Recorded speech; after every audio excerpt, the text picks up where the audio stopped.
E aí, galera do Cromos, meu nome é Rodrigo Martelli, sou professor de História e vou trabalhar com vocês agora a questão número 84 da prova amarela. Vamos lá?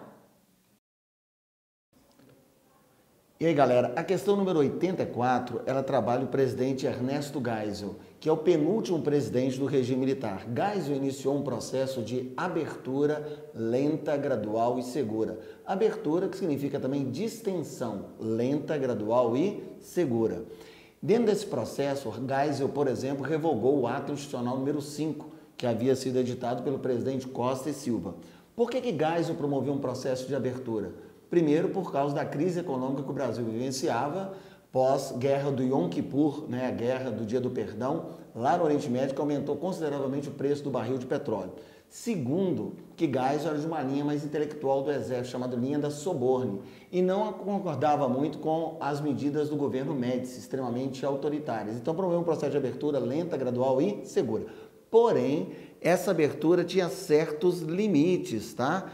Não era uma abertura tão aberta assim. E aqui no texto nós temos uma carta do Enfio que ele manda para o presidente Ernesto Geisel, falando da decepção dele com o fato do Geisel ter negado o passaporte para vários nomes que foram perseguidos na ditadura, como Leonel Brizola, que havia sido exilado junto com seu cunhado, o João Goulart, na época da intervenção de 64, Luiz Prestes, um dos principais líderes comunistas que também foi perseguido e exilado, Márcio Moreira Alves, também foi negado o passaporte para ele, foi esse deputado que fez um discurso em Brasília pedindo para a população protestar contra o regime militar no dia 7 de setembro, na comemoração do 7 de setembro de independência, para tornar um dia de luta, e ele acabou sendo caçado pelo AI-5.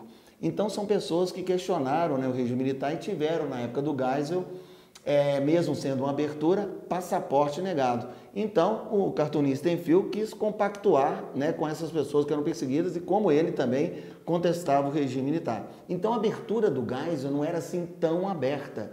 Ele abria e fechava. E a questão trabalha um pouco desse fechamento, do limite ao processo de abertura política do Geisel. Vamos lá.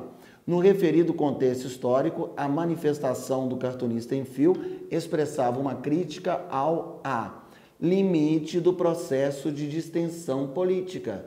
Apesar da abertura, estavam negando o passaporte a pessoas que tinham combatido o regime militar, combatido o governo em épocas passadas, ok? Beleza? Letra B, galera.